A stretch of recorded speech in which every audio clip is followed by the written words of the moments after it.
Hello students, आप सभी को हमारे यूट्यूब चैनल में स्वागत है। आज हम लोग देखेंगे क्लास 10 के हिंदी ए। ठीक है, हिंदी ए का मॉडल सेट हम लोग देखेंगे। मॉडल सेट देखेंगे, सेट 1। ठीक है, इसमें आप लोगों को 40 मार्क्स मिलेगा और समय 1 घंटा 30 मिनट मिलेगा। 1 घंटा 30 मिनट। ठीक है, चलिए हम लोग देखते हैं। पहले आप लोगों को एक गद्यांश मिलेगा। इस गद्यांश को पढ़कर आप लोगों को आंसर देना है। ठीक है, तो चलिए हम लोग देखते हैं इस गद्यांश में जो आंसर है उस आंसर को हम लोग ढूंढने की कोशिश करेंगे। चलिए हम लोग देखते हैं। इधर देखिए,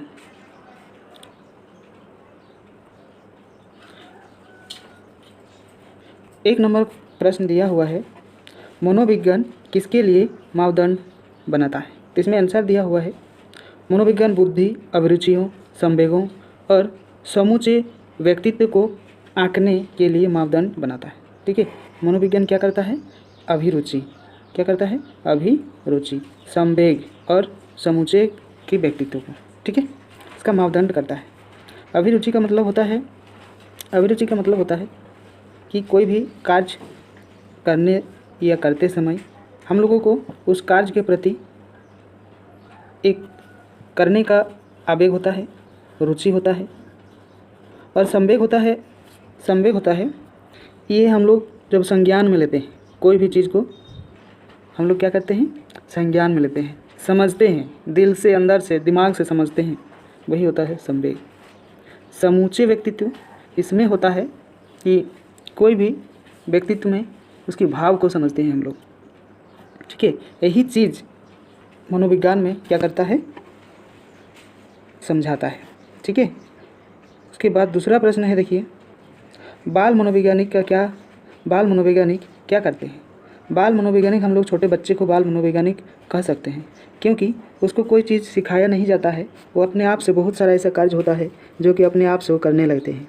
छोटे बच्चे को अगर हम लोग कहीं छोड़ देंगे, कहीं रखेंगे, तो वो अपने आप से बहुत सारा कुछ क्या करता है? प्रश्न पूछते हैं, बहुत सारा, ये क्या है, वो क्या है, क्यों हुआ, ऐसे करके बहुत सारा प्रश्न वो पूछने लगते हैं। तो यही होता है बाल मनोवैज्ञानिक। ठीक है, इसमें हम लोग देखेंगे आंसर क्या दिया हुआ है। बाल मनोवैज्ञानिक बच्चों की जिज्ञासाओं का एक अंतदंतों का सुविधाओं का निरीक्षण और परीक्षण करते हैं। एक बच्चा जब उसको कोई मिट्टी का में छोड़ दीजिएगा तो उसमें वो कुछ ढूंढने लगता है, कहीं घर में छोड़ दीजिएगा तो कुछ चीज़ को ढूंढने लगता है, उसके बाद उसको तोड़ेगा, फिर वो क्या करता है? तोड़ने के बाद उसको फिर से जोड़ने की कोशिश करता है। तो अपने आप से मतलब दिमाग का इस्तेमाल करता है, और यही होता है बाल मनोवैज्ञानिक। यदि बच्चों को कोई व्यवहारिक समस्या हो तो उसका समाधान बतलाते हैं। कोई भी ऐसा कार्य करने लगता है, अपने आप से उसको सुलझाने की भी कोशिश करते हैं, और अपने से नया रूप से कोई कार्य को अंजाम देने की भी कोशिश करता है। जैसे कि एक मोबाइल दे दीजिएगा उसको, तो तोड़ने या कहीं ही हो रहा है तो उसको क्या करता है? उसको इधर उधर करता है, जो स्विच वगैरह है उसमें वो लोग क्या करता है? दबाता है, बहुत सारा ऐसे वो लोग करते हैं। तो उसको कोई सिखाया नहीं जाता है, वो अपने आप से, अपने दिमाग से ही सारा चीज़ करता है। ठीक है, तो यही होता है बाल मनोवैज्ञानिक। अब हम लोग देखेंगे इस गद्यांश का शीर्षक क्या है। तो इस गद्यांश का शीर्षक हम लोग जानेंगे तो ये बाल मनोवैज्ञानिक ही है। ठीक है, और आप लोग एक काम करिए, उस गद्यांश को अच्छे से एक बार पढ़ लीजिए। ठीक है, चलिए अब हम लोग देखेंगे व्याकरण को देखेंगे। निर्देश अनुसार हम लोग को क्या देना है? उत्तर देना है। रिक्त स्थान की पूर्ति अव्यय पद से करना है। किससे करना है? अव्यय पद से। अव्यय पद का मतलब होता है जिसका व्यय नहीं होता है। ठीक है, जिसका व्यय नहीं होता है। ठीक है, यही होता है अव्यय। तो इसमें हम लोग देखेंगे, अभी देखिए, दिन डेस ढल रहा था। तो दिन कैसे? बहुत स्पीड से ढलता है? नहीं, धीरे धीरे। कैसे? धीरे धीरे। ठीक है, धीरे धीरे ढलता है। तो धीरे धीरे का हम लोग उसको अव्यय नहीं कर सकते, उसको चेंज नहीं कर सकते। तो यही होता है, जो चेंज नहीं किया जाता है वही होता है अव्यय। ठीक है, उसके बाद ख में देखिए, वह डेस नहीं पढ़ता। क्या नहीं पढ़ता? कभी, वो कभी नहीं पढ़ता। ठीक है, कभी का मतलब होता है उसको हम लोग चेंज नहीं कर सकते, कभी पढ़ा ही नहीं तो उसे हम लोग कभी चेंज नहीं कर सकते। तो यही होता है अव्यय। ठीक है, चलिए हम लोग आगे बढ़ते हैं। अब देखिए, अब देखिए इसमें अव्यय की परिभाषा भी लिखने के लिए बोले हैं, अव्यय की परिभाषा भी लिखने के लिए बोले हैं। देखिए, जिस शब्द का रूप, लिंग, वचन, पुरुष, काल और कारक के अनुसार नहीं बदलता है उसे अव्यय कहते हैं। पहले ही हमने बता दिया कि जिसका भी कोई व्यय नहीं होता है, मतलब चेंज हम लोग उसको नहीं कर सकते, वही होता है अव्यय। जैसे आप लोग समझ सकते हैं, जैसे एवं हो गया, अथवा हो गया, और हो गया, तो ये सारा चीज़ क्या है, अव्यय का उदाहरण है। ठीक है, आप लोग इसी तरीके से कर सकते हैं। चलिए हम लोग अभी 5वां नंबर प्रश्न को देखने वाले हैं। क्या दिया हुआ है देखिए, दशानन का समास विग्रह कर समास का हम लोग को क्या करना है, नाम भी लिखना है। ठीक है, चलिए किसकी, दशानन की। तो 10 आनन है जिसके, यानी कि किनके है, रावण के। तो ये क्या है, बहुब्रीहि समास है। क्या है, बहुब्रीहि समास है। अथवा हम लोग ये भी कर सकते हैं, चक्रधर का समास विग्रह कर समास का भी हम लोग को क्या करना है, नाम लिखना। विग्रह करना मतलब उसको विस्तार करना। चक्रधर, चक्र का मतलब होता है चक्र, धर का मतलब धरने वाला। ठीक है, चक्र का मतलब, इसको हम लोग अगर संधि करेंगे ना तो हम लोग को आसानी से समझ में आ जाएगा कि ये कैसे होगा। चक्रधर, जैसे देखिए एक तो बताते हैं, चक्रधर देखिए, चक्रधर। ठीक है, तो चक्र जोड़ धर, तो चक्र का मतलब हम लोग सभी जानते हैं कि किनके पास था, विष्णु के पास था। और धर का मतलब होता है जो धरने वाला, जिसने धरा था। तो किसने धरा था, विष्णु या श्री कृष्ण ने धरा था। तो हो गया, देखिए क्या दिया हुआ है, देखिए तो चक्र को धारण करने वाला, समझ में आया अभी। चक्र को धारण करने वाला कौन होता था, श्री कृष्ण होता था। ठीक है, तो क्या समास है, बहुब्रीहि समास है। दोनों ही बहुब्रीहि समास है। ठीक है, चलिए हम लोग आगे बढ़ते हैं। अब हम लोग देखेंगे, छाया छूने से कवि का क्या आशय है, यह छाया को छूने से क्यों मना करता है। तो ये आप लोगों का किताब का प्रश्न है, इसे आप लोग क्या करिए, स्क्रीनशॉट मारिए और अपने से एक बार ध्यान से इसको पढ़ते जाइए। ठीक है, अपने से एक बार ध्यान से पढ़ते जाइए।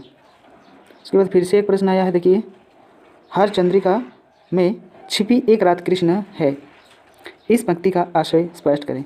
तो ये हम समझा रहे हैं आप लोगों को। देखिए, हर चंद्रिका में छिपी एक कृष्णा का तात्पर्य है हर चांदनी रात, अर्थात सुख के बाद कृष्ण रात, अर्थात दुख अवश्य आता है।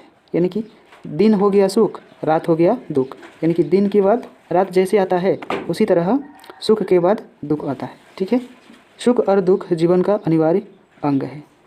ये क्या है, सुख और दुख जीवन का एक अभिन्न अंग हम लोग कह सकते हैं। ठीक है, अभिन्न अंग कह सकते हैं, उसको हम लोग अलग नहीं कर सकते हैं। ठीक है, चलिए इसमें फिर से एक प्रश्न आया है, देखिए, कन्यादान के समय माँ के दुख को प्रमाणित क्यों कहा गया है। ठीक है, तो हम लोग सभी जानते हैं कि विवाह के अवसर पर इस तरह का प्रश्न रहेगा तो आप लोग अपने दिमाग से भी इसका उत्तर दे सकते हो, किताब से हूबहू देने की भी ज़रूरत नहीं है। आप लोग जानते हैं कि विवाह जब कन्या का दान होता है तो उसका माँ का मन में क्या चीज़ गुजरता है, तो उसको अनुभव करते हुए आप लोग उसका आंसर लिख सकते हैं। ठीक है, देखिए एक बार पढ़ के दिखाते हैं कैसे हैं। अवसर पर माँ द्वारा अपनी कन्या को दान में देना उनके लिए प्रामाणिक दुख है। उसे यह लग रहा था कि वही उसकी अंतिम पूंजी है, इसके चलते चले जाने के बाद वह खाली हो जाएगी, तब वह उसके साथ अपना दुख बांट पाएगी। तब जब उसका लड़की ससुराल जाएगी तो उसके मन में जो दुख होगा, सुख होगा, तो किसके साथ बांटेगी। ये सारा चीज़ उसके दिमाग में आया और वही दुख में बदल गया। ठीक है, चलिए उसके बाद फिर से एक प्रश्न आया है जो कि किताब से है। ठीक है, इसको भी आप लोग क्या करिए, एक बार स्क्रीनशॉट जरूर लीजिए ताकि आप लोगों को बाद में भी पढ़ने को मिले। ठीक है, लेखक ने फादर बुक्के को मानवीय करुणा की दिव्यमान चमक क्यों कहा। तो ये आप लोग स्क्रीनशॉट लीजिए क्योंकि ये पढ़ के हम समझाएंगे तो बहुत समय लगेगा। ठीक है, एक बार स्क्रीनशॉट ले लीजिए। चलिए उसके बाद ये भी अथवा में है, अगर वो प्रश्न आप लोग को नहीं आएगा तो ये प्रश्न आप लोग कर सकते हैं, इसको भी एक बार स्क्रीनशॉट ले लीजिए। ठीक है, चलिए फिर देखिए वो प्रश्न का ही आधा इससे आंसर है, इसको भी स्क्रीनशॉट लीजिए। चलिए ये भी लीजिए। ये आप लोगों को थोड़ा समझाएंगे, ये समझाएंगे। देखिए, सुशीर वाद्य से क्या अभिप्राय है। सुशीर वाद्य, सुशीर का मतलब बांसुरी होता है, ठीक है। शहनाई को सुशीर वाद्य के रूप में शाह की उपलब्ध उपाधि क्यों दी गई थी। देखिए, सुशीर वाद्य का अभिप्राय है सुराग। सु का मतलब मधुर, राग तो जानते ही है, मतलब मधुर राग जिसे हम लोग कह सकते हैं, वाले वाद्य जिन्हें फू मारकर हम लोग क्या करते हैं, बजाते हैं। ऐसे कभी छिद्र वाले वाद्य में शहनाई सबसे अधिक मोहक और सुरीली होती है। शहनाई आप लोग देखे होंगे, शहनाई किस तरीके का होता है, ठीक है। इस तरीके का शहनाई होता है, इस तरीके, ठीक है। चलिए,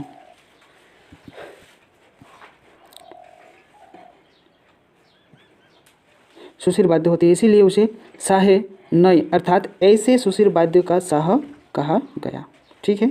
10 नंबर प्रश्न को देखिए।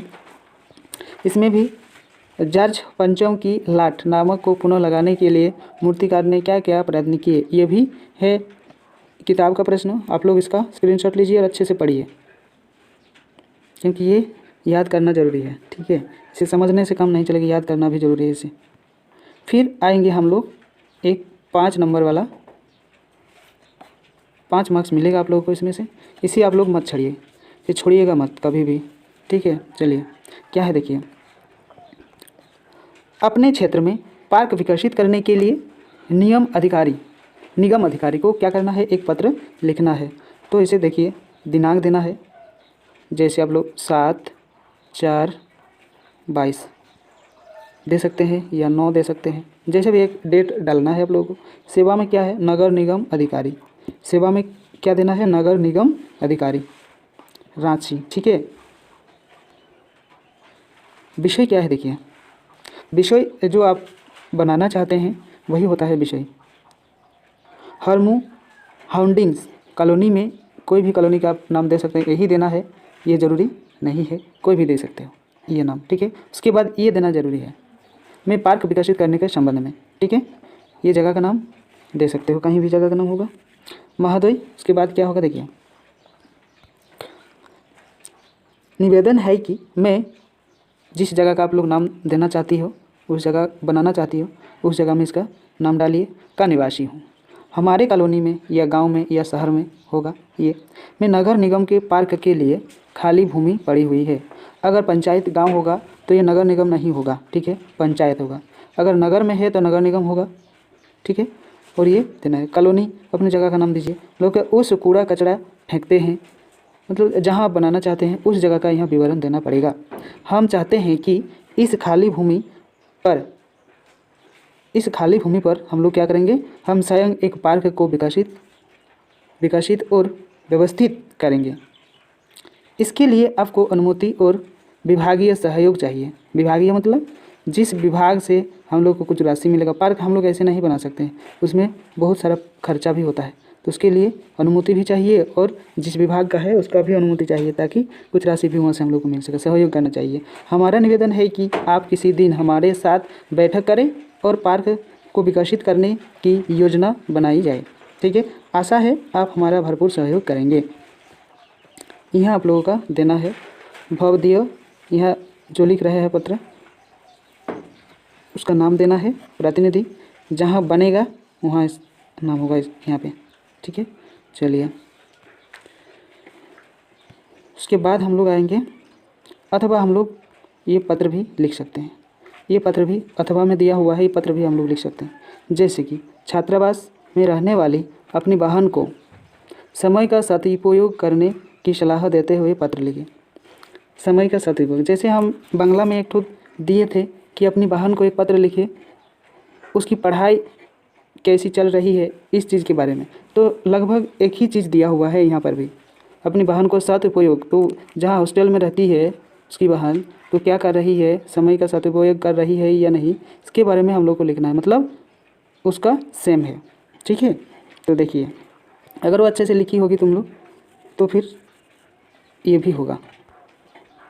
देखिए, यहाँ देना है जगह का नाम, दिनांक देना है, और प्रिय श्रेया अपनी बहन का नाम दीजिए, शुभाशीष कुछ भी दीजिए, यहाँ नाम होगा, ठीक है। उसके बाद ये देना है। देखिए, कल ही तुम्हारी सहेली सुनीता मुझसे मिली थी।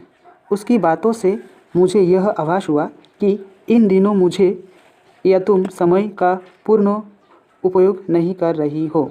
मतलब उसमें उसको बोल रही है कि तुम्हारी जो सहेली है वो मिली थी, लेकिन उसने बताया कि तुम अब जो समय है उसका उपयोग ठीक ठाक से नहीं करती हो, पढ़ाई में मेहनत भी नहीं कर रही हो।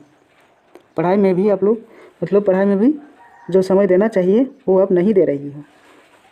श्रेया, अभी तुम्हारा एक एक मिनट अत्यंत कीमती है। अच्छे परीक्षा फल के द्वारा ही तुम अपने भविष्य की ठोस आधारशिला रख सकती हो। अगर अच्छे से अभी से नहीं पढ़ोगे तो ऊपर में जाकर आप अच्छा भविष्य नहीं बना पाओगे। इसीलिए अच्छे से पढ़ना जरूरी है। याद रखो, जो व्यक्ति अपने जीवन का प्रत्येक क्षण सदुपयोग करता है वह भगवान या भगवान बन चला जाता है या बनता चला जाता है, और जो समय का सदुपयोग करता है वो भगवान भी उसको क्या करता है, सहायता करता है। जो अनवरत परिश्रम करता है वही उन्नति की सीढ़ियों पर निरंतर चला जाता है। जो दिन रात मेहनत करता है वो क्या करता है, वो ऊपर सीढ़ी में चला जाता है। ऐसा व्यक्ति ही जीवन में सदा प्रसन्न, संतुष्ट और संपन्न रहता है। यही लोग क्या करता है, जीवन में हर सुख का सामना करता है, संपन्न भी होता है, संतुष्ट भी होता है। ठीक है। विद्यार्थी के लिए समय के सदुपयोग और सही दिशा में कड़ी मेहनत की और भी अधिक आवश्यकता होती है। जो विद्यार्थी है उस सभी विद्यार्थी को ही इस तरह का कड़ी मेहनत करना जरूरी है। ठीक है। आशा है तुम इन बातों को ध्यान में रखोगी। स्वर्णिम भविष्य तुम्हारी प्रतीक्षा कर रही है। शुभकामनाओं के साथ तुम्हारा भाई। बहन को भी लिख सकती हो, ये भाई में लिखा है। ठीक है, इसका सुभाषिस ने लिखा था, उसकी बहन को। ठीक है, राकेश।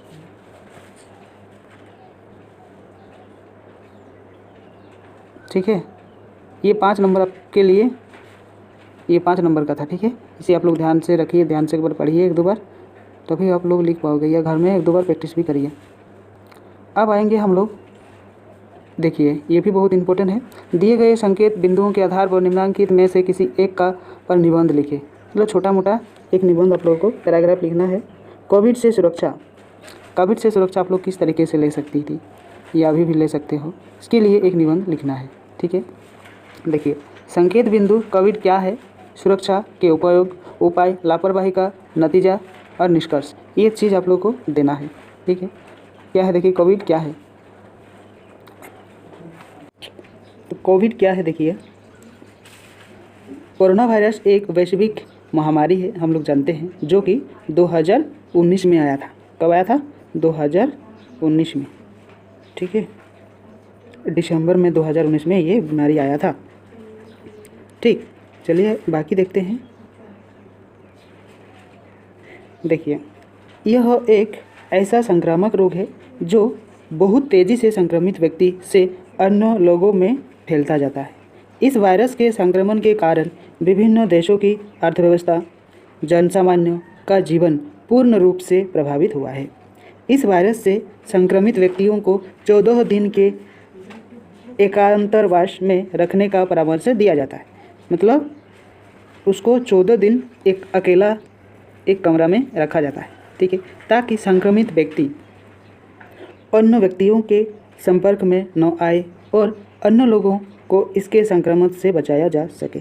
ठीक है, इसीलिए उसे 14 दिन के लिए एक कमरा में रखा जाता है। ठीक है, सुरक्षा के उपाय, हम लोग किस रूप से उस संक्रमण से बच सकते हैं, किस रूप से, देखिए सुरक्षा के उपाय क्या है। देखिए विश्व स्वास्थ्य संगठन WHO, जिसे हम लोग वर्ल्ड ट्रेड ऑर्गेनाइजेशन के नाम से जानते हैं, ठीक है, ने इस महामारी से बचाव हेतु कुछ आवश्यक दिशा निर्देश जारी किए हैं, जिसके अंतर्गत नियमित रूप से समय समय पर हाथों को साबुन से धोना अथवा सैनिटाइज करना, मास्क लगाना, सामाजिक दूरी बनाए रखना, आवश्यक सार्वजनिक स्थानों पर न जाने आदि प्रमुख है। तो ये किसके द्वारा दिया गया है, WHO के द्वारा, वर्ल्ड ट्रेड ऑर्गेनाइजेशन के द्वारा। ठीक है, कोरोना वायरस के संक्रमित रोगों को फैलने से रोकने के लिए भारत, सॉरी ये ट्रेड नहीं होगा, ये हेल्थ होगा, ठीक है, हेल्थ होगा, हेल्थ, ठीक है। कोरोना वायरस के संक्रमण को फैलने से रोकने के लिए भारत सरकार द्वारा संपूर्ण देश में लॉकडाउन की प्रक्रिया लागू की गई है। इसके अंतर्गत लोगों को आवाजाही मतलब आने जाने के लिए वह रोक लगाई गई थी, जिससे कोरोना वायरस महामारी के संक्रमण को नियंत्रण में रखने के लिए लॉकडाउन का सकारात्मक परिणाम सामने आए। आप लोग इसका स्क्रीनशॉट ले लीजिए और एक बार अपने से भी पढ़िए और एक बार लिखने का भी प्रयास करिए अपने से। उसके बाद आएंगे हम लोग लापरवाही का नतीजा।